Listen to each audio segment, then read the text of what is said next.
thank you all for being here. I'm very glad to have all of you here for this crucial and timely conversation. I'm Bruce Shapiro. I direct the Dart Center for Journalism and Trauma, which is a project of Columbia Journalism School. We're here for a conversation co-sponsored with the Columbia Journalism School's Ira Lipman Center for Journalism on Civil and Human Rights on picturing Black death. This is a conversation spurred by this historic moment of reckoning in the wake of the killing of George Floyd and the capture of that murder on video. One of the many kinds of reckoning is a conversation about pictures and videos of death themselves. Is a crucial series of questions for us as news professionals about the significance of what is now a whole kind of generation of videos, and a whole generation that has grown up amid videos of murders of Black folks, and what that means for our choices as journalists, our choices as news organizations, and what are the challenges that this moment throws up to the news profession, the challenges that this moment throws up to the communities that we cover, and how video relates to that. I am really privileged to have two folks here to talk about this who have been thinking about the question at hand for many, many years. Emily Bernard, who is the Julian, Lindsay, Green, and Gold Professor of English at the University of Vermont, and the author, most recently, of Black is the Body, Stories of My Grandmother's Time, My Mother's Time, and Mine. Emily is a scholar and essayist and intellectual historian whose work in all of those forms has been deeply immersed in questions of violence in American society, deeply engaged with photography and its meaning, deeply engaged with race and American culture. And I'm also joined by my colleague at Columbia Journalism School, Professor Jelani Cobb, the Ira Lipman Professor of Journalism, and a staff writer for The New Yorker, where you can find his columns and essays on the present moment at a regular basis. We're going to mainly have a conversation about this between Emily and Jelani. We will be taking questions later on, and we'll do that through the chat, through the Zoom chat feature, which will eliminate bandwidth issues and help us kind of consolidate similar questions and otherwise make it productive. So if, as things are going on, a question occurs to you and you want to throw it into the chat, please do so. And about halfway through, I'll kind of call the moment and have more questions come in that way, and then we'll pass them along. This conversation started with an email that, Jelani, you sent me a couple of weeks ago. And I think it was maybe a day or two after the murder of Mr. Floyd on video emerged, but before it had fully broken out as the spark to protest that it became. And what folks need to know is that you and I both together teach different sections of a core ethics class here at Columbia Journalism School. And you said to me, gee, what are the journalism ethics questions on this? Are there any important readings, or who's been doing interesting work on this? And well, why don't you talk a little more about what you had in mind, and let's see where the conversation goes from there. Mm-hmm. Well, I mean, I specifically sought you out because of what the Dart Center does, and the Dart Center's areas of concern, being around trauma. And I was immediately thinking, one of the first thoughts I had about this situation was that it was captured on video, which meant that someone videoed it, someone recorded it. And then I later found that the young woman who did the recording was 17 years old. Yeah. And, I was horrified and concerned. And then it went from there to thinking about what the effect of seeing this video was. And then the compound effect of having, you know, personally for the work that I do, having seen lots of these videos, you know, having seen the Philando Castile video, the Alton Sterling video, the Tamir Rice video, it's become a genre.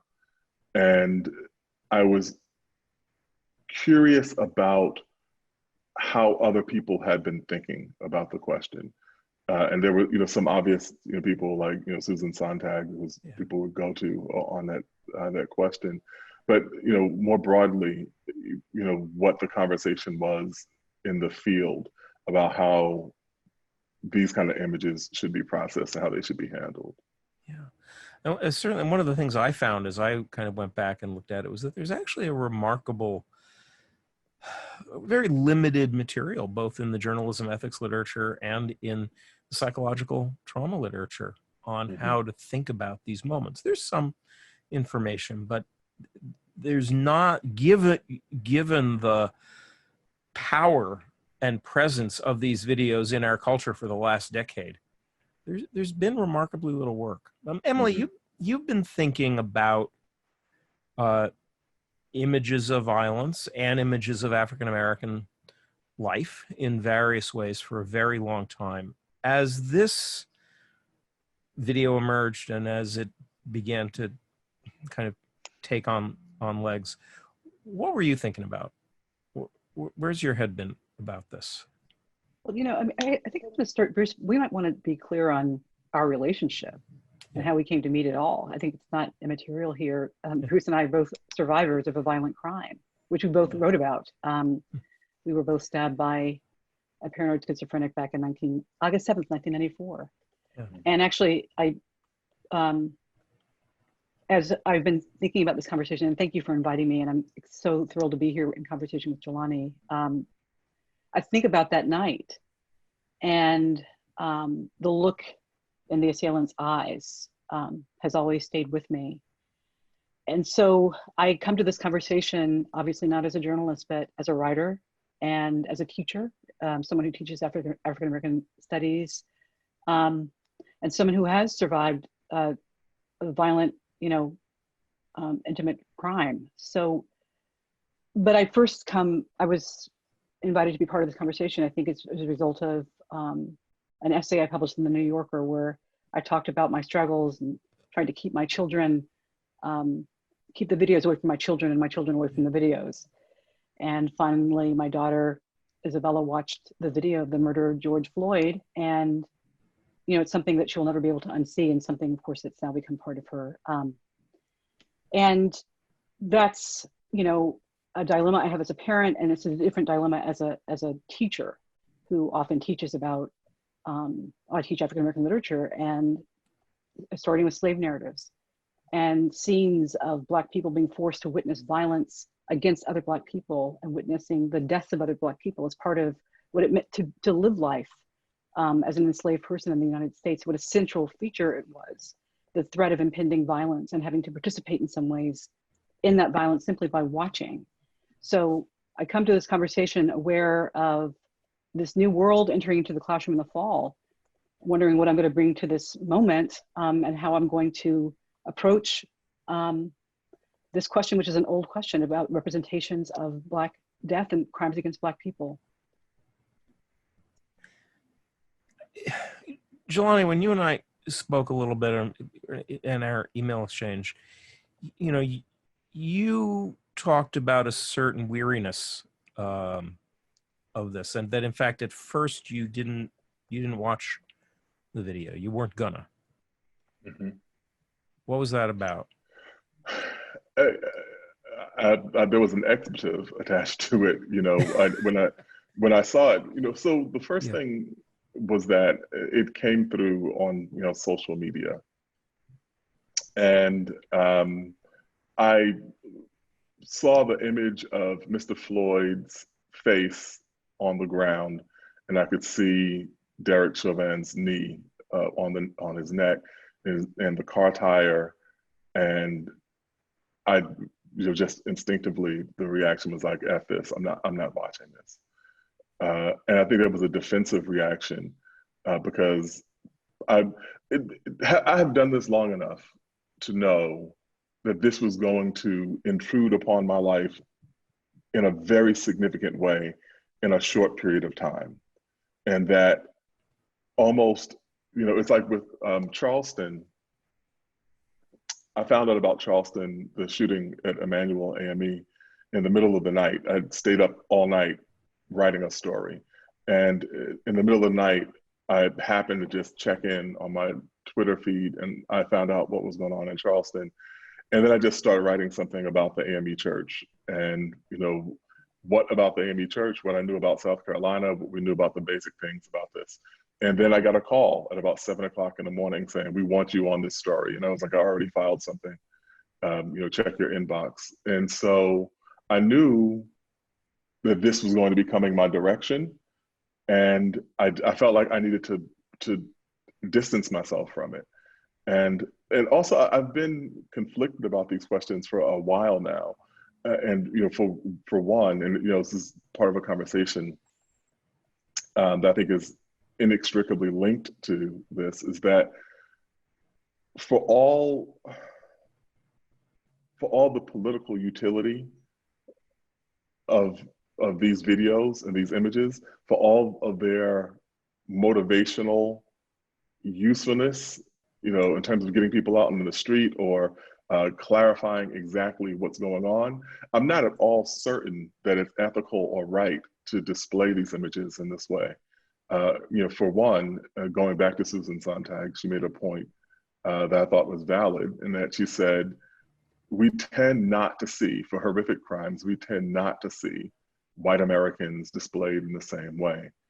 We will see white people abroad, perhaps. We might see the mass shooting in Paris that happened a few years ago. You might see those images, or you might see images in Kosovo. But the intimacy of people who are relatable, visually relatable through skin color and nationality in the United States, we don't show those images.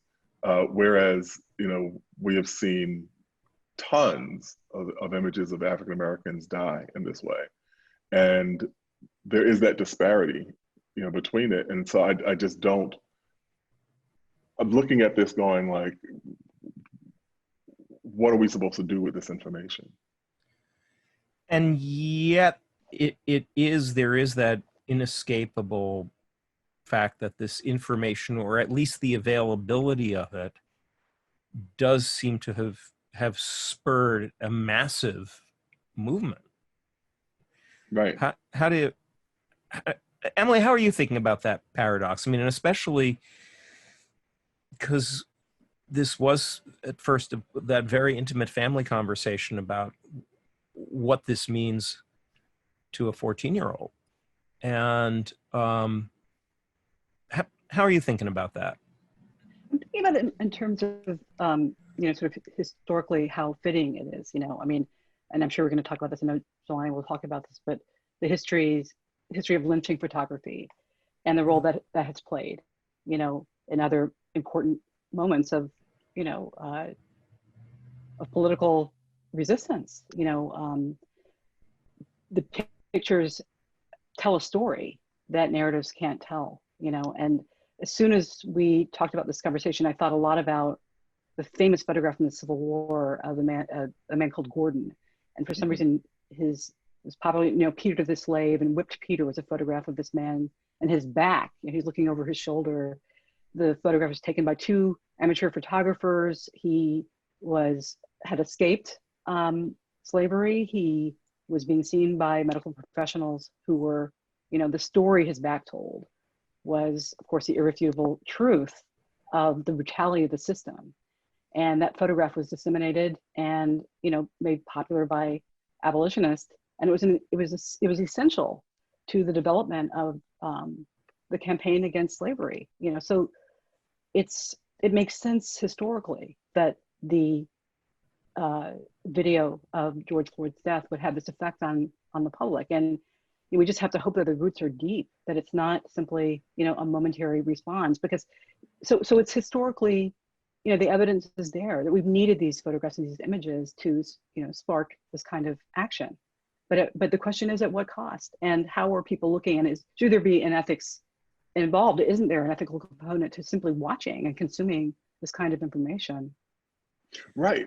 So I think that's like the paradox that was tormenting me about it, because like the image of Gordon, one of the reasons why that photo was so useful for propagandistic purposes is that the South had been lying for decades, for generations, saying that the horrific abuses that you read about in slave narratives were all just whipped up, in order to, to sell copies of these books, and that slavery was a genial, familial institution. And then you have this image of Gordon's back, and that's irrefutable. And the other kind of thing I think that's like amazing about that image is that they often paired the picture of Gordon's back, that lattice of scar tissue, with the picture of him in a Union Army uniform, which is, I think, possibly one of the most brilliant images of the 19th century. Just seeing those two people in the same, like, if you've ever been treated this way and you want the chance to get back the people who did it to you, I think that was like the appeal of this. But we have a kind of key part of it, which is that Gordon could give permission, for this image to be used in this way. And so when we're looking at this, if you're looking at Tamir Rice, or we're looking at Philando Castile, if we're looking at George Floyd,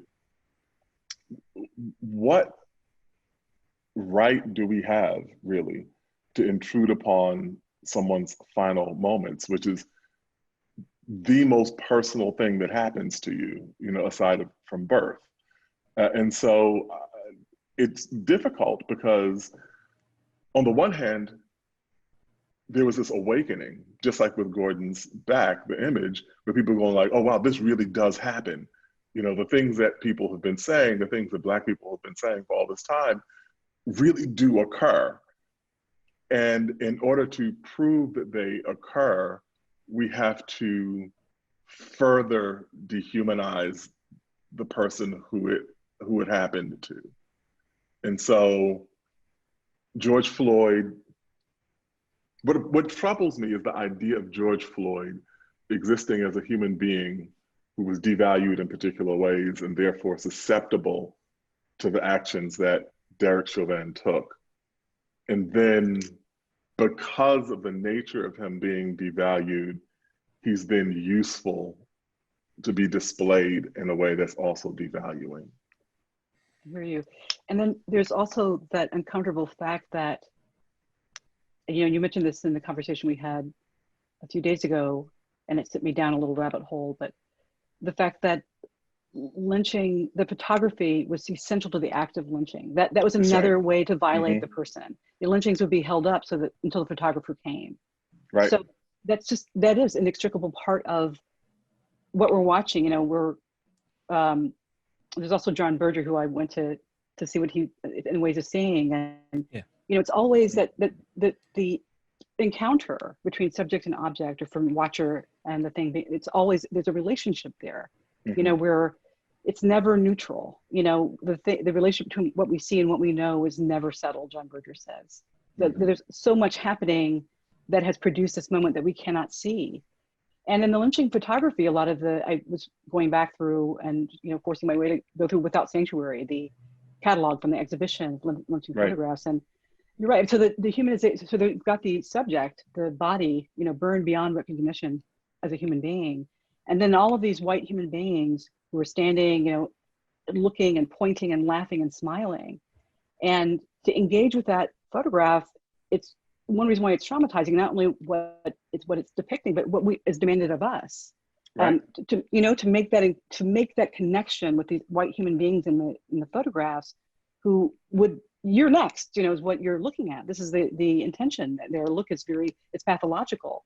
And so it makes us all complicit when we're watching and engaging. There's no way to be neutral and to consume these kinds of images. You can't, and we're all changed by them. Right.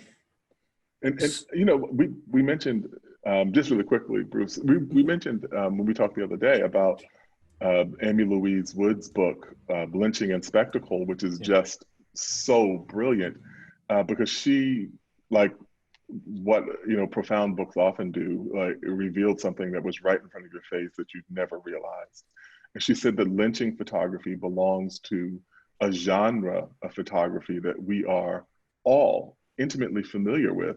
We just don't recognize that this is part of that same spectrum. And she said these are hunting photographs. The image of the kid holding up the fish he caught, with the proud father standing next to him, or the image of the people kneeling around the deer that they just took down, and holding the antlers up, for the buck, like that kind of imagery and that kind of posture and posing, and conveying that the humanity of the person who is hanging from this tree is so completely, the reduction of it has been, the process has been so thoroughly completed that there is no contradiction, that you pose with this person the same way that you would pose with an animal that you were about to take home and consume. And I think that's like the kind of implicit idea of it. And then you have the kind of trauma reaction, like, what does this mean? I remember, do you remember the Black Book? Yes. Yeah, so I remember the Black Book, which Why don't you talk about that? Let folks know what that is, because many so people the might not Black know. Book is, it's a kind of archive, maybe an archive of images from Black life. And Toni Morrison, who was an editor, was it Random House at the time? It's Random House. So she was she was a book editor, and she oversaw the production of this book, which was all sorts of like knickknacks and artifacts and issues that related to Black life in America. The foreword, which was done by the now disgraced Bill Cosby, but nonetheless with an apt description of it, was that if someone had been rummaging around in Black America's attic and pulled out all of these things. And so that book, which I had not seen until I was about 16 or 17, and it was in a friend's home, and I was flipping through, and I got to the page with the lynching photos, and was staggered. It was the reaction that Richard Wright wrote about in that poem, Between the World and Me, which my friend Ta-Nehisi graciously lifted for the title of his book. But when he talked about seeing the scenery of a lynching and having the trauma reaction himself, and that image has never left my mind, from the time I was a 17-year-old. And so I'm thinking about people who are 17 now, and the 17-year-old with the phone who's recording this, and what this means, and the way that echoes around in their consciousness, with all sorts of other kinds of implications. Like, what do you do with that? And we, I think, societally have to be responsible for that question. But what does that mean? I mean, when you say that, Jelani, or Emily, as you think about it, and maybe now let's think specifically about kind of there are two worlds here. There's the world of social media, in which these videos simply are being taken and captured, sometimes by witnesses, as happened with Mr. Floyd, sometimes by the electronic witness of the body cam, the legally required electronic witness of the body cam. But these images are being taken and released on social media above the heads of anybody's ability to control them. But then there is the journalist, the news organization, the professional encounter with them. How do we think about that? What's demanded of the profession of journalism, as the mediator, as the narrator, as the investigator, as the interrogator, once these things are there, once this flood of images is part of our intellectual circulatory system? Mm-hmm. Well, I think one is that we already edit in that way. So the images of mass shootings, we tend not to see, specifically the images, if they relate to young people. We were talking about Columbine or Newtown or the shooting in Florida with the high school, the Marjorie Stoneman High School shooting. We saw the images outside that school. We did not see, what happened on the inside of any of those buildings. For 9/11, we saw the dramatic imagery of the airplanes hitting the towers again and again and again. But we were spared, even that became subject to criticism. And, there's pressure for news agencies to not show those images, as consistently as they had been. But we did not see the sorts of things that people who were at ground zero actually saw. My mother, my late mother, was a social worker, and she was deployed to help with the 9/11 survivors. And the things she would talk to me about, those people saw horrific things, but the public was spared those images. And so I think we have to ask the question of why it is that these selective images are allowed to be seen. And that notwithstanding, going back to Emily's point about Without Sanctuary, but for the images of lynching in that collection of, those, Without Sanctuary is a book that was created by, using a collection of postcards. People in the early 20th century would mail postcards with images of lynchings on them.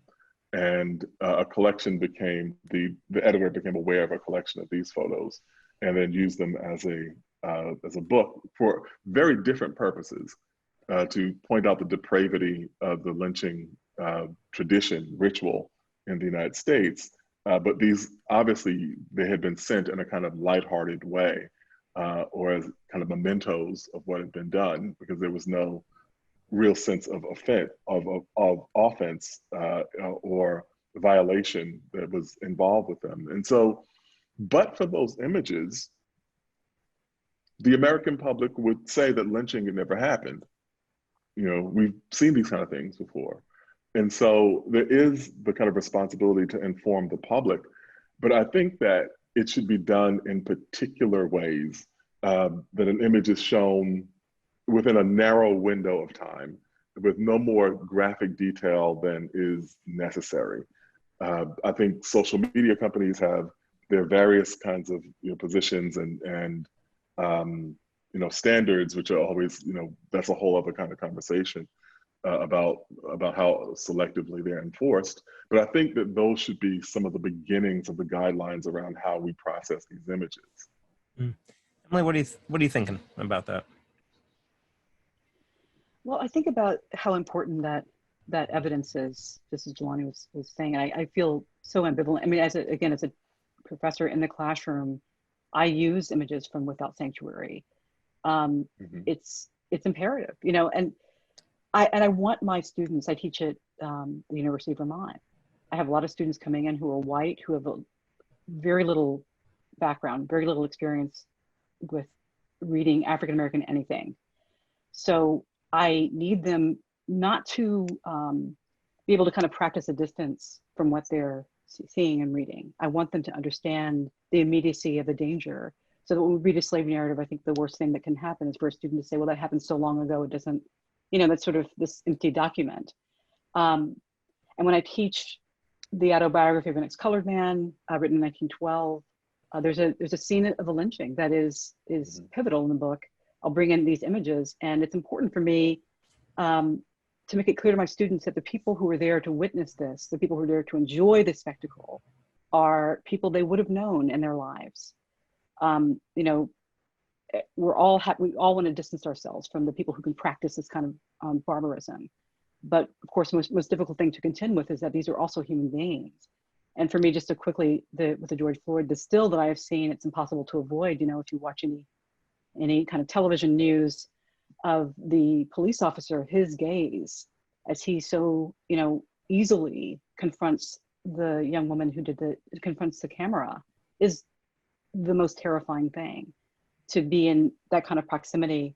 So I'm thinking a lot about that, and the fact that we can't control how people are going to consume these images, right? It's important. They have to be out there. We know this is objectively to be true. And there are people who are going to be watching these videos to enjoy them as a kind of torture porn. And there are people who are watching them to become informed and who are radicalized by them. And those seemingly conflicted ways of seeing can be alive in the same person. You know, something we can't control for that. And they do an important service. Again, I can speak from, you know, in terms of the classroom, you know, opening that door and insisting that students enter into it and appreciate their own complicity. It's something that Black authors from the 19th century were trying to reproduce these scenes for readers, to radicalize them, to introduce them to the horrors they lived with every day. I feel it's my responsibility as a teacher to keep that alive for my students, so it's not comfortable. I mean, if we are teaching as a professor, you know, if I'm teaching African American literature or African American history in a way that is going down easily, then I'm not doing my job. You know, it's traumatic. That the history itself is traumatic. You talked to me the other day about how you teach the famous photograph of Emmett Till's mangled corpse that his mother displayed for cameras in an open casket, which was such a powerful image in motivating the civil rights movement in its 1950s incarnation. Talk about a little bit about how you teach that and why, because it actually may relate to some of the choices that journalists and news organizations have now. Well, I talked about, I use that photograph often, you know, and when it's coming up in the work that I'm teaching. And, you know, I don't remember when I first encountered that photograph, but it was a long time ago, and probably in my home as a result of my parents, you know, showing it to me.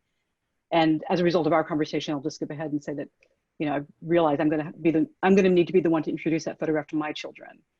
But I used it in a speech I was giving not long ago, and you know, the students had never seen the image before, and you know, it was traumatic for them to encounter it. And I have to bear the blame, just not setting it up appropriately at all. You know, it was such a staple. You know, the image of that horror was something I grew up with. You know, what the photograph represented, everything about it, is something that's always awed me. So I didn't anticipate that these students would not have had any kind of introduction to it. And, you know, it's maybe then there's a larger question about what kinds of histories are being, you know, what it means to sanitize a history by leaving images like that out. It doesn't, who does that serve, you know, to do that part of it? But I did not couch it appropriately, and the students were really, that was very, very painful moment. But it's important. It's important because, as you said, Emmett Till's mother herself, you know, knew it was important that the image had to be made public. I mean, it was a horrible personal choice, and you can speak to that better than anyone else, having spoken to her. But it's important, I feel, as an educator, to keep that message alive, and the important work of making it public and insisting and demanding that we encounter it. But I'll say again, I'm not prepared to use to use anything from the murder of George Floyd or any of the other videos in a classroom. But I do know that in order to teach the history of you know, effectively, you have to use these forms as part of the education. I mean, go ahead, Jelani. Yeah, can I touch on one thing really quickly about to Emily's point about not knowing what people will do with it? I think that's exactly, you know, that gets at the crux of what my concerns are. Because while a substantial number of people were horrified by what they saw of Elijah McClain's death, and you know, this is another young man who died. This was about a year ago, actually, at the hands of police, in a situation that seems, you know, bizarre and unwarranted. But other people, including 3 police officers, went back to the site of his death and reenacted the chokehold that played a factor in him dying. And so there's no way of segregating that experience to people of good conscience. And so it becomes a question of what you open yourself up to in attempting to inform the public. Well, one of the things that I learned very early on in my journalism career is that not all the public is acting in good faith. You know, you're informing the public, and some people are going to use that information wrongly. Or as I have said in something I've written, you know, we often hear those who fail to learn from history are doomed to repeat it. And I've always felt like, well, no, sometimes we repeat history precisely because people learn from what happened the first time. One of, you know, Jelani, you mentioned this idea of limited time or limited repetition of the broadcast of images, of videos. I remember after the Virginia Tech school shooting, you may remember that the shooter in that case, student at the school who was a deeply disturbed individual, sent video to one of the major television networks beforehand. He'd sent it in the mail, and they had to make a decision about whether to air this video or not. And in a unusual moment of wisdom for American TV news, they actually sought professional advice from a psychiatrist. I forget which network it was at this moment. And the clinician wrote a letter back saying, well, what we know about what is the potential psychological harm either to folks who are already experiencing trauma or to disturbed minds who will use these kind of images to to feed their own fantasies or to feed their own violence. Mainly it's from the repeated viewing in both cases. Mm-hmm. So if there's a baseline determination that an image or a video has news value, then the policy would be to limit the use of it. And in that case, the network involved did, I think, attempt to limit the use. They decided it had news value because it showed this person to be a clearly deranged schizophrenic rather than a kind of deliberate, calmly deliberate felon. But it was limited in how it was used. The problem is that, I mean, that was before social media, and it's much harder now to corral or to hide in corners of the web images that otherwise, you know, would be out there. And it also, I mean, Jelani, it seems to me that we run into this problem of never knowing which is the image that is going to turn out to be the historically important one.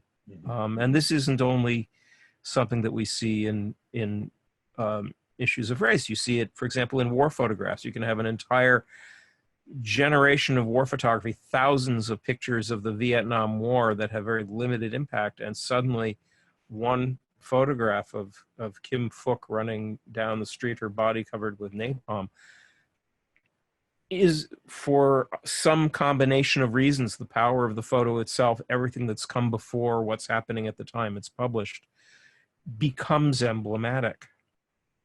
Right. It becomes emblematic, and it's mediated in a particular way. And so we see that image and it elicits a kind of horror reaction, but it also can elicit for other people the reaction of, this is evidence that we're doing the right thing. You know, Dylan Roof, who killed the 9 people in the church, inspired copycats. There have been multiple references to him and the acts of the manifestos of other white nationalist terrorists. And so we have to, but I think the problem that I have is like the kind of certainty that everything with news value should be news, you know, and so that becomes a kind of line, or as the journalist and the murderer, and in The Journalist and the Murderer, Janet Malcolm, she has that famous line where she says that, you know, any journalist who's honest with himself knows that what we do is indefensible. And he said, and, you know, well, the worst defense is the public's right to know. And, you know, I think that may be a little bit jaded or cynical as an assessment, but I think that the certainty that we're acting for good is where we almost always get into trouble. And so there's that whole kind of catalog of images, especially around war photography. You know, are we canonizing the next generation of people who will emulate this? Well, Also, I'm sorry, may I say, Bruce, that yes, you know, something you said just struck me, Jelani, which is that, you know, we're all living in a society where Black people are non-people. You know, what makes it possible for this man to kneel on this man's neck? What makes it possible for that video to be so available? It's the fact that Black people have already suffered, you know, what Orlando Patterson calls a social death, you know, which is the process of dehumanizing the enslaved person. You know, he charts this, you know, as a kind of global phenomenon. And so because we have suffered in that way, and been stripped of the things that make us human beings, been pushed to the margins, been forced into corners, that's what makes not only the moment possible, but the recording of it and the dissemination of the image possible, so that none of us is innocent. You know, it is so chilling to reflect on the fact that, as you said in the very beginning, there are certain images that are seen as sacred that won't be distributed. And how does it happen that the death of a Black human being, it's so mundane that it's something anybody can access who has a screen? I mean, it's something so deeply immoral about that. And it's something that it implicates all of us. The answer implicates all of us. So how none of us is pure, who lives, you know, and operates in this culture. But that's the first moment of recognition. And that's, I think, where we have to insist. And I would love it if people would feel that there is a moral component to their viewing, you know, to what they're doing. If they could consider that alone, that it is not a neutral practice. To watch it is to participate. And that, I mean, I'd like to start there, you know, in order to really get at the root of this question. Would love to have a collective agreement on that. So to watch it is to participate. Let's start there and think about where journalism comes into the equation, right? That, okay, let's accept for now the kind of primitive libertarianism of the internet, that things are just going to be posted and people can seek them out or not, and the sensational will rise to the top, because that's what the internet does. It's a wonderful arena for the arousing, for the sensational, for keeping us locked into our status, our place of vigilance, our place of anger, our place of distress. The internet is good at this. But there's a point where, as journalists, we step in and we have to decide how to frame it. And we're essentially a news story on whatever the next police murder video is going to be, is not only about there's a video here, but rather it's saying here's how we need to watch it, right? I mean, the way in which these stories are framed, the questions are asked, selections are made, and so on, is guiding, I think, Emily, that question that you're suggesting. Not just to watch is to participate, but how are we to participate? I think that's, you know, the one thing that journalism can bring to this is the framing for the how do we participate, for the bit that we can control, right? Jelani, how do you think about that? We're going to have... You know, I mean, I think that there's a bigger problem, and it's been a problem for a long time, but it's only recently become one that we actually had to face consequences for. And that was around media literacy in this country. And so as it stands now, absurdities can happen, you know, horrendous things can happen, and a significant portion of the public will simply disbelieve it. And I think that we have educationally not given people the tools to be able to sort through what they are consuming. And so without those kinds of tools, they resort back to what feels most comfortable, the thing that affirms the way that they see the world already. And so as a part of that is these images, which people are uncomfortable with. And quite frankly, I think that some version of that had been happening for a long time. And the reason that we see something different with George Floyd is not because of anything about his identity and not anything about the location, but about the means by which his life was extinguished. And so in the case of 12-year-old Tamir Rice, who was shot by a police officer while playing with a toy gun in a park, the response is, well, you know, he looked bigger. He doesn't look like a 12-year-old. He shouldn't have had a toy gun, although lots of children have toy guns. Ohio is a open carry state with no minimum age, so he could have had a real gun and been within his rights at that point. But that's neither here nor there. Philando Castile was fatally shot after informing a police officer that he was a licensed owner of a firearm. And we can kind of go through these stories, but in each of those instances, there's a kind of plausible deniability that happens. People consume it in such a way that this person was a criminal, this person did something wrong, or the police officer has a very difficult job. It requires to make him or her to make split-second decisions. We shouldn't second guess people who have to do that because, you know, we wouldn't fare any better than they did in that particular situation. That's all been trotted out time and time again as a rationale for the kinds of violence we see happening to Black people with a staggering degree of regularity. That notwithstanding, George Floyd was not shot. He died over the course of an 8-minute, 46-second video that at any moment, someone could have made a decision that would have changed the outcome, and he would still be alive. And watching the commitment that it took, second after second after second after second, the heedlessness that was required while people on the sidewalk were shouting, "He's dying," while Mr. Floyd was himself testifying that he was dying, while he was calling out to his deceased mother, which is, I think, the most staggering part of it, because the person who is calling out to his dead mother has given up the possibility of any intervention happening in this realm that we know of. This person is now saying that the only chance I have of surviving is beseeching someone in a supernatural context to intervene in these ways.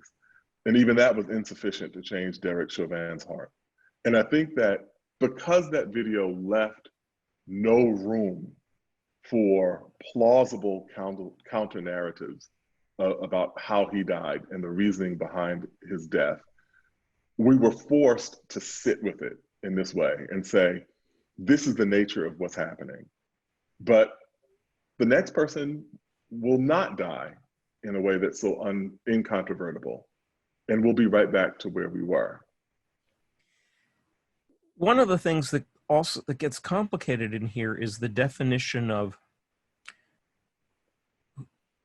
what are the circles of victimhood that are involved in the kind of decision making and in the impact of these images. I mean, you know, Jelani, at the beginning of the conversation when we were talking about, you were talking about mass shooting footage, I found myself thinking specifically of Sandy Hook here in Connecticut, not too far from where I live.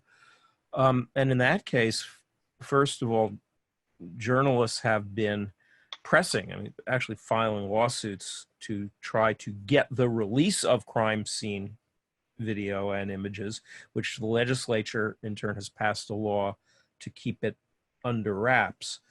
And the almost unanimous opinion of the immediate survivors of those children is it's asking too much of victims to have these images out there.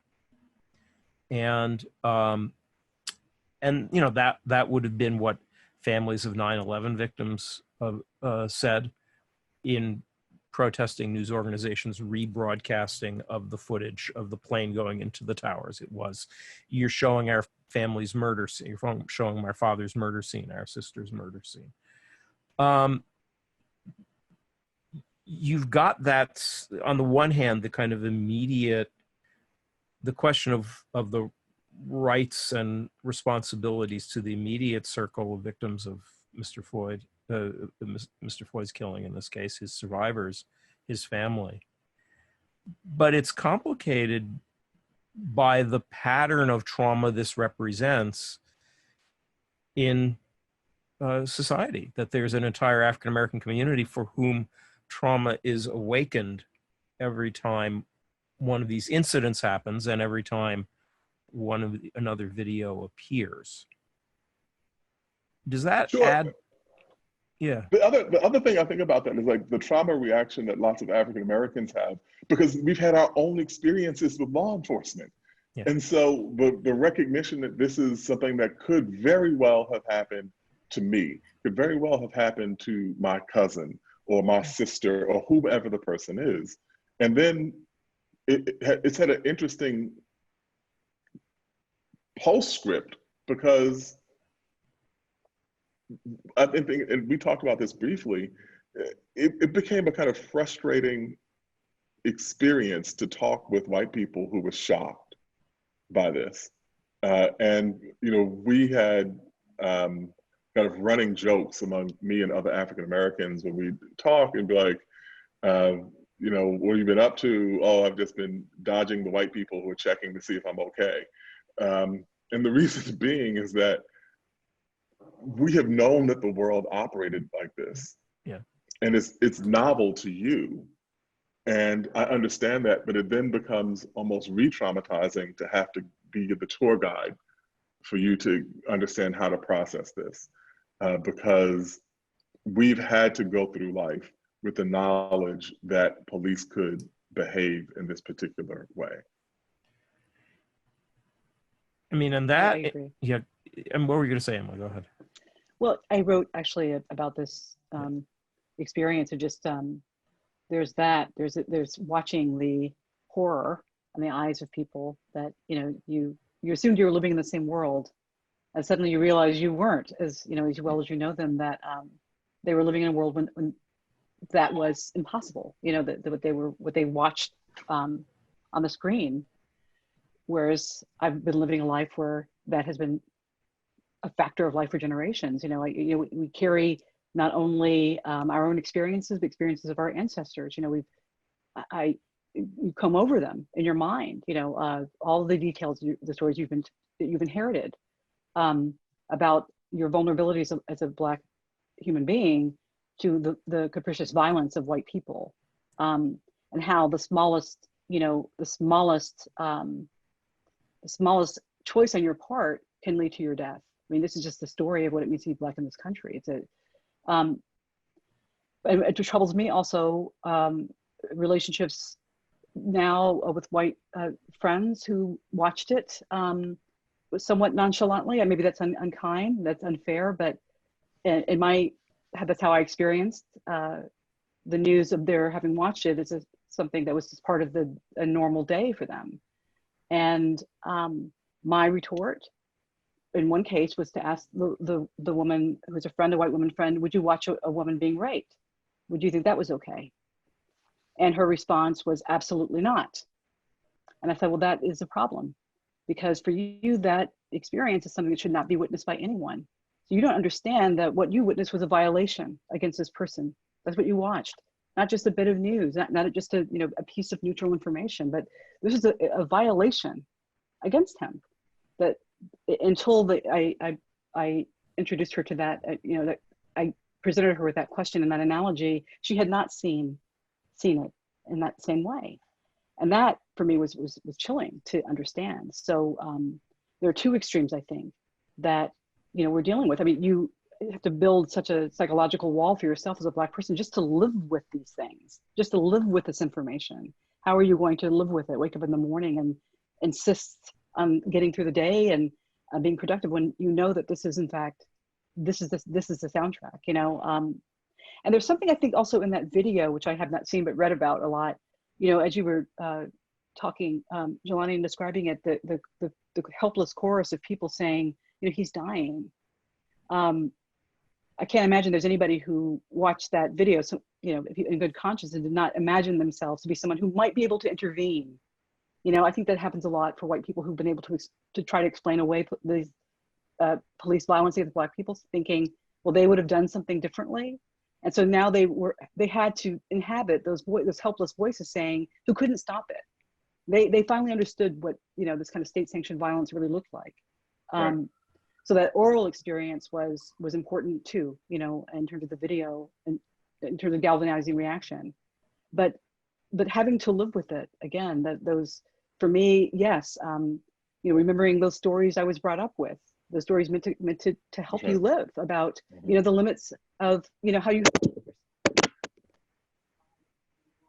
We lost you there. We can't hear you. We can't hear you. We lost your audio there, Emily. Emily, what was that last thing you said just before your earpiece dropped out? I was just recalling, you know, being brought up with stories, you know, about the violence my ancestors, you know, grandmother, mother, great-grandmother, all in a very neat and well-connected line, you know, the violence that endures. And that's what, you know, I think many of us were experiencing watching that video, understanding our proximity to that very moment. We'll go to questions in a minute. So folks, you should, some of you already have, but start throwing questions into the chat and we'll filter through it. Let me ask you about something. When we spoke the other day, we ended up for a minute asking not only what should news organizations show, and whether it's as community journalism within the African-American community or journalism, cross-community journalism writ large. Not only what should we show and shouldn't we show these videos and sort of how to think about that, but it's also, isn't it, about what reparative images there are and what other pictures are or are not being shown that define how we see this, right? Emily, I think that came from you originally. Talk about that, and maybe Jelani talk about that a little. Well, as Jelani, you're talking about the pairing of the photographs of Gordon, you know, his exposed back and then in the uniform. And I thought immediately about W.E.B. Du Bois, you know, who was never photographed without, you know, the three-piece suit and the Phi Beta Kappa key. And we talked about, you know, that was such an important choice, you know, very deliberate, how to compose ourselves, you know, and literally as a corrective, you know, if the consequence of that social death that Leonard Patterson describes is that you are left as a non-person, then to humanize yourself is to literally clothe yourself. And for Du Bois, it was about respectability, of course, and about displaying achievement. But it was also a challenge, you know, to that white viewer who would otherwise disbelieve, you know, in the fact of a W.E.B. Du Bois without all of that costume that he wore. And that was the purpose of the Crisis magazine. You know, Crisis magazine which you know, was founded in the 19-teens. It's about correction, you know. So for every image of a lynched Black body, you have an image of a Black graduate, you know, of a baby in a christening gown. That was a deliberate choice to reimagine the Black self, you know, to literally create an identity that Black people could cherish. And that continued, you know, through the Crisis magazine. Du Bois talked about that in 1951. He talked about, he saw the relationship between Jet and the Crisis as being part of that same campaign. So it's an important terrain, you know, that to create that counter narrative. You know, and I ask students always when we read books in the 19th century and we talk about a book like Isla Leroy, which is, you know, got this broadly moral, unerringly moral character. And I said, well, you know, here's what happened to create this character. Imagine living in the 19th century. Every image you saw of a Black person was either one of ridicule or one of degradation. You know, either that lynched Black person or the, you know, kind of a ridiculous image of Black servility. That's all you had. So what she's building in that novel is a new world, you know, and it's a world that demands, it needs to be something you can envision. You know, you have to be able to see it, not just read about it. So, you know, and we all, you know, I think understand this is important about, you know, the Black Power movement and costume and how you refashioned literally a Black self. It wasn't just cosmetic, you know, it was essential to the construction of a new Black identity that was built against an you know, a Black self that was trying to conform to the white imagination. The Black Power movement was about releasing those constraints. So the ocular, you know, how we construct ourselves for ourselves, but also to protect ourselves against a white world that is determined to see us in one way. And it's very important. That's why I think the fact of George Floyd, the naked appeal, which is something, you know, what was exposed there, his humanity that was completely ignored at a moment where it should have been, you know, a matter of course. It's so difficult because it, of course, gives a lie to all of those campaigns, right? That if we just kind of refashion ourselves and reimagine ourselves, we can protect ourselves from this horrible fact, which is this, you know, the constancy of a lack of agency we actually have. Jelani, the idea that dignity could be self-defense. yeah, but Jelani, in a kind of a pragmatic journalism way, how can we think about this reparative, restorative side of depiction? Like, if these images are part of the story, what's the journalistic responsibility to embrace the sort of counter story that Emily is talking about?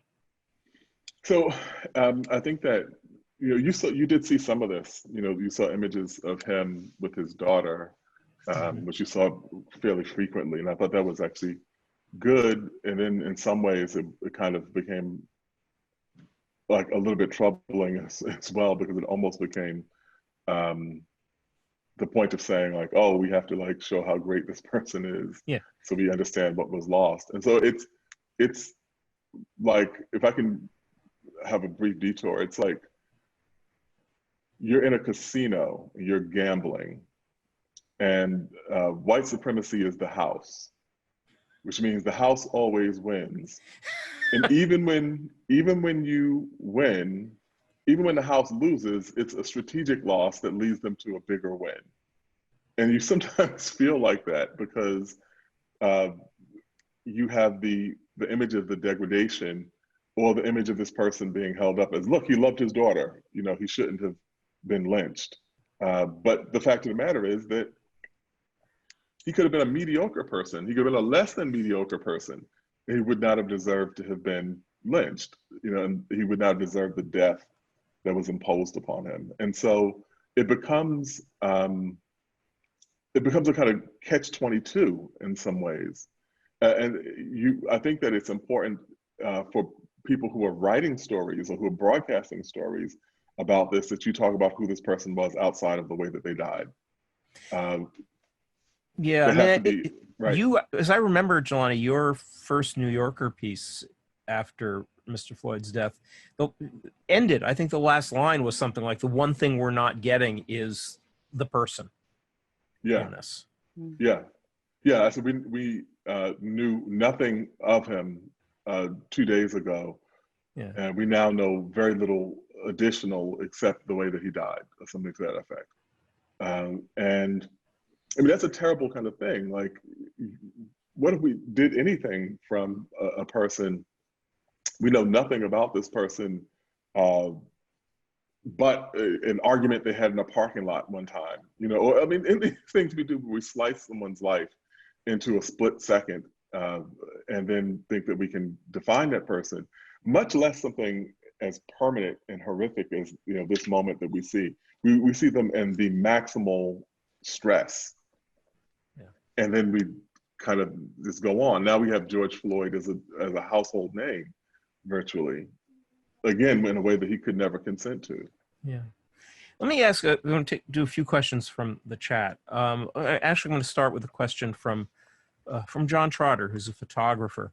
Can you please talk about how the state of the technology of photography and video has affected how people have viewed these acts that have been recorded? Has the change in technology affected how the scenes are perceived.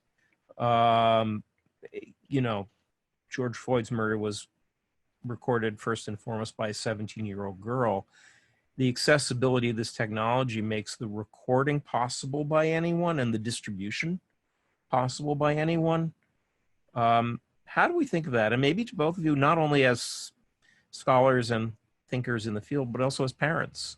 How do we think about that? Well, you know, I'm fighting a losing war against technology in my home and portable devices.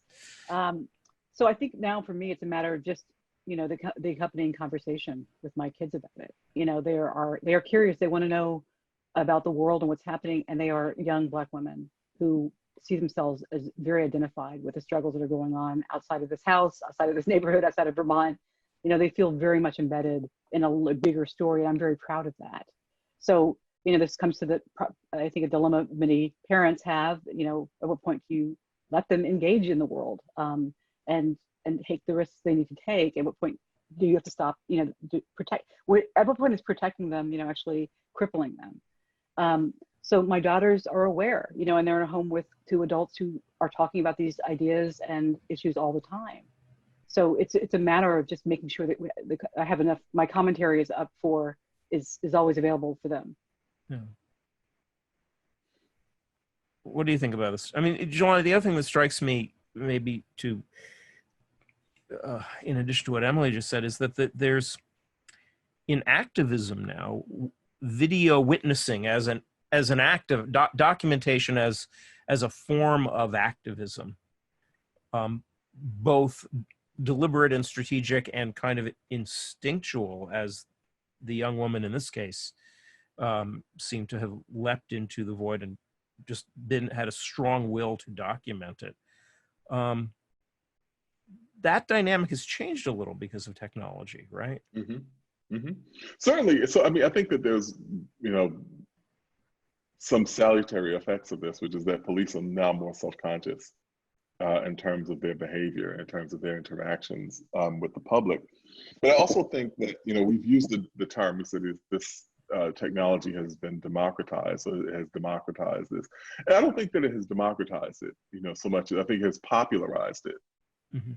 But something being popular and something being democratic are not the same thing. And what I mean by that is that I'm reminded of Gordon Parks and, you know, the hundreds of thousands, possibly millions of documentary film images that he captured on his camera. And the way Parks worked was that he would show up to a place without his camera.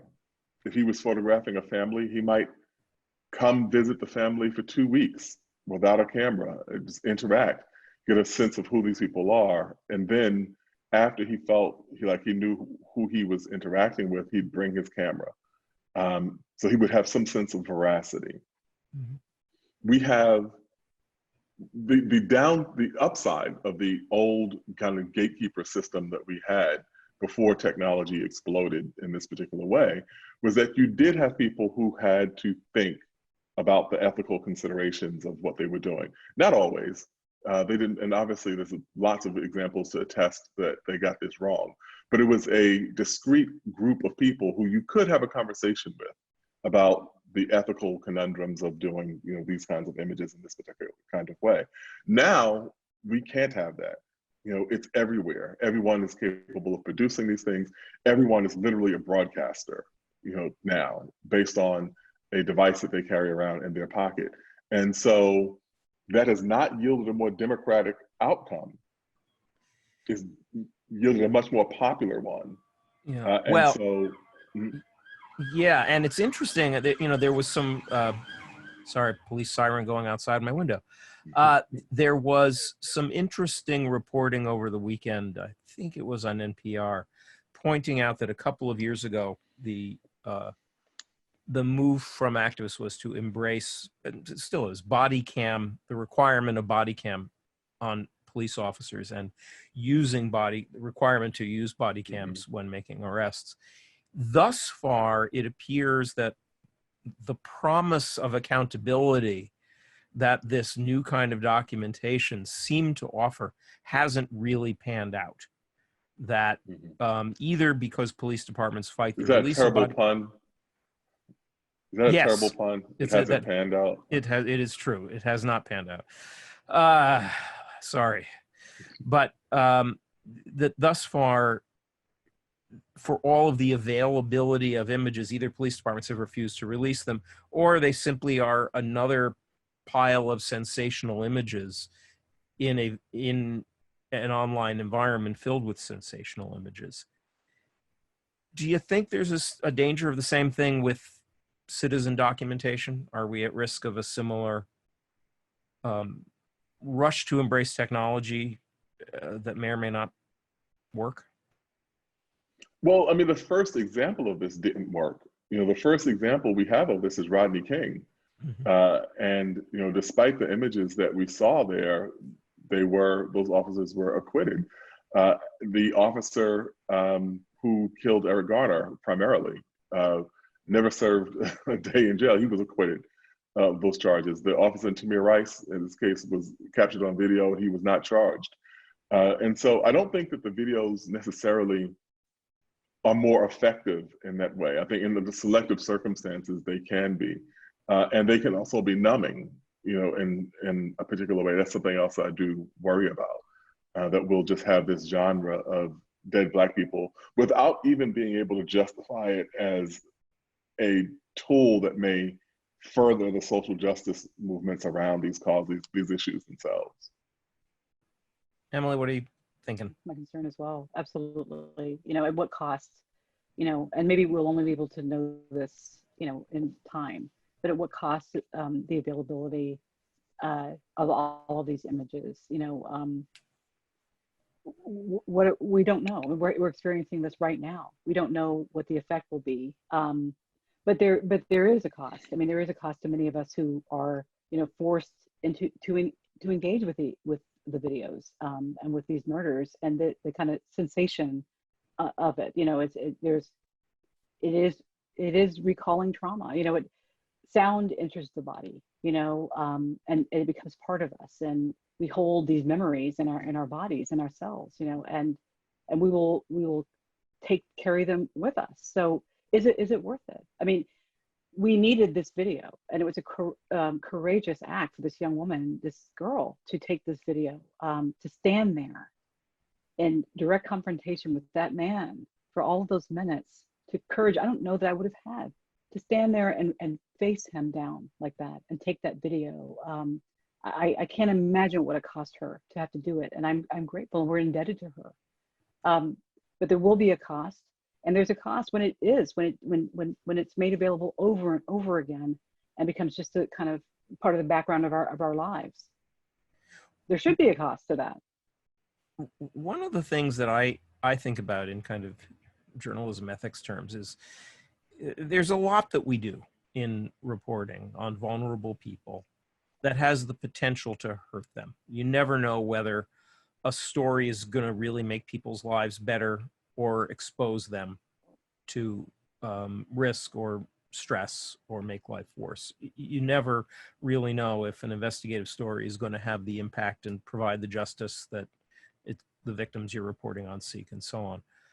So we do think a lot about, I find myself talking about minimizing harm. We can't in something like as violent and traumatic as police shootings of Black people, what both of you are saying is there is no way to engage these videos that does no harm. We can't promise no harm in looking at these. If we are all participants that have some responsibilities, but we can look for minimizing harm, for mitigating and minimizing harm. And some of that may be mitigating through other images. Some of it may be minimizing, mitigating. I've noticed that none of us have used the name of the woman who took the video in this case. And in my case, I know that's a deliberate choice.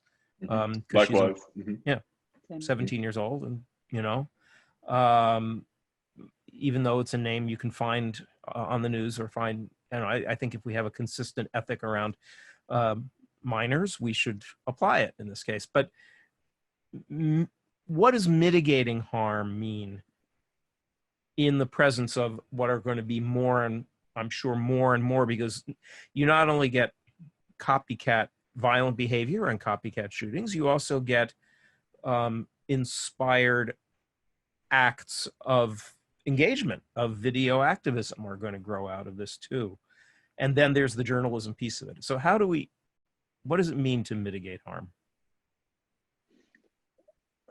I think we always are asking that. I mean, I think it's always the question that is in flux, and hoping that whatever comes out of something warrants what you put into it. At the same time, one other kind of function of this, just I'm going to touch upon this by the young lady who took the video, is that when you look at Walter Scott and the person who captured that on video, Eric Garner, the person who captured that on video, we went through the whole list of people who've had done these videos. It is not uncommon for them to be harassed by police. Yeah. That is one of the first things that has happened. As a matter of fact, there was a story with a headline saying the police officer who killed Eric Garner has not gone to jail. The person who took the video of it has. And so there's that part. So I think in terms of navigating life in general, and particularly in these fraught kinds of situations, you can never say with 100% accuracy, what has mitigated harm, but we can just kind of look at what the best practices are. Is it the best practice for this person to be anonymous? Yeah, probably so. Is it the best practice to sunset these videos after a period of time? Probably so.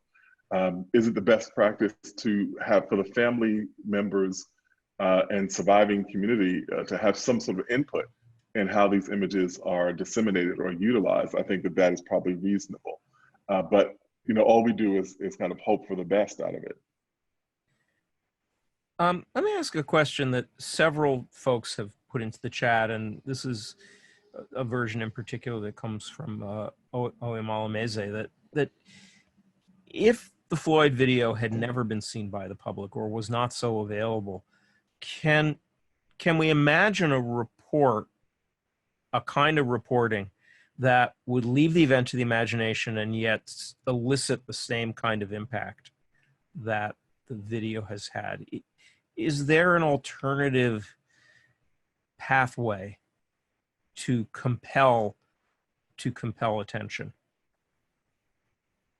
Right now, no.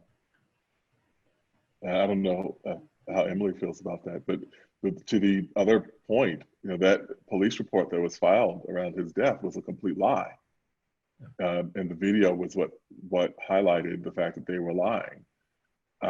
And so we don't really have a tool that would deliver information in the way that the video does, even as it's an imperfect kind of tool in an imperfect kind of situation. I agree. I mean, I thought back to Frederick Douglass's narrative, 1845 narrative, and as beautiful and horrible a document as, I mean, it's gorgeous, in terms of its prose, and he puts everything to work to try to evoke for you the experience of being an enslaved person. He himself wrote about the power of photography. Once photography became a weapon for abolitionist campaigns, it very quickly surpassed the power of what narrative itself could do. And that was a moment when you weren't competing as a writer with, the kinds of platforms you're competing with now, the different kinds of media. So there really is no other potent platform than what we have now. So we do have to manage what we have. And I think viewers have to take responsibility. I think we have to take responsibility as citizens for our behavior and our daily practices and what we consume. And we have to be conscious as we are entering, hopefully, a moment that has to be part of what we bring to this moment, as our ethical responsibilities as everyday people, and all the choices that we make, and the harm that we all can occasion on people we don't know by revisiting these images and what purposes. We just have to be, I think, accountable as individuals. That has to be a part of hopefully what we take away today. Let me ask you both to think in very kind of concrete terms for a minute. I'm aware that of the 111 participants in this conversation, there are an awful lot of people who are journalists sitting on news desks in broadcasters or video news, online newsrooms or elsewhere. And let's say you're sitting at one of these folks. You are therefore the gatekeeper. And the next video comes out, a video from New Haven, Connecticut, or from Brooklyn, or from somewhere, and it's an explicit video of an act of victimization of a person of color by a white police officer. What are the questions, in very pragmatic terms, that as journalists we need to be asking as we decide whether to use these videos, whether to redistribute them, how to redistribute them, how to frame and contextualize them? What should we be asking? Emily, how do you think about that? What do you wish news organizations and individual journalists were asking when we encounter the next sensational, horrific, and arguably essential video? I think I have a hard time. I'm having a hard time thinking about this outside of this historical context, and so I guess I would ask journalists to make themselves aware of that the history of the damaging impact of these kinds of images on Black people. Historically, this is not a new thing. It's we have, as you say, we have new media now, but the problems it presents obviously are old. So I would ask that journalists become acquainted with that history and to consider. I mean, maybe the issues around ethics are too hard to pin down, but we have to ask those questions. So that to me would be an important step, to become familiar with the historical implications of this practice. Jelani, what are you thinking? I think I would want if I'm thinking of like best practices, what is the police version of this story? Does it differ substantially from what we see on the video? Does this video differ substantially from things that we have seen in other easily accessible videos? What is the age of the person who is depicted on the video? What are the family members saying about this image? And is there any way that we can inform the public reasonably without showing this image? Or are we at the point where we're kind of doing a disservice to people? I think there's other things you could reasonably do. If you made the video available only to subscribers, which would almost automatically make it people who are 18 or over who are going to watch it. If you are, on broadcast video, you might do that, on your website instead of on, the news.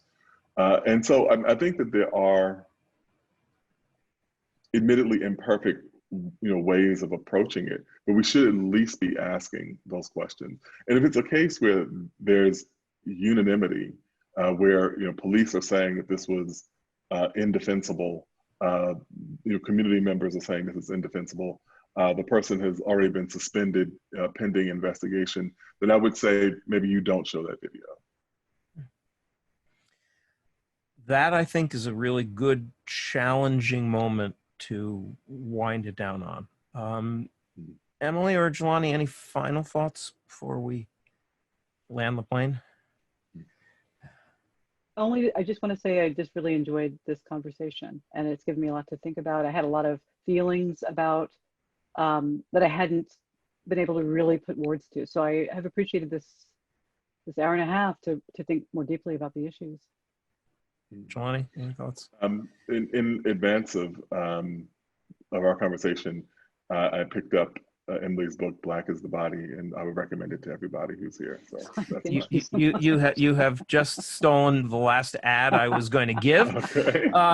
And also, but also apropos of this, Emily's wonderful co-authored book on Michelle Obama, A Life in Pictures, which is the counter narrative, is in fact about a visual depictions of an African-American life, with a beautiful and profound essay by Emily that frames Michelle Obama's life in important ways. I want to thank all of you for being part of this conversation. This was not an easy one, and it raises as many questions as it answers. This is a conversation that the journalism community has to carry forward. I also want to thank Kate Black and Ariel Richin from the Dart Center team, who ran the machinery that kind of made this happen. Also follow our Twitter handle at Dart Center for other ongoing conversations on Zoom, and who knows, maybe eventually in person. Mainly, I want to thank you, Emily and Jelani, friends and colleagues, both of you, for such a wonderful conversation. Thank you very much. Thank you. Jelani. Thank you, everyone. Okay. Bye-bye. Thank you.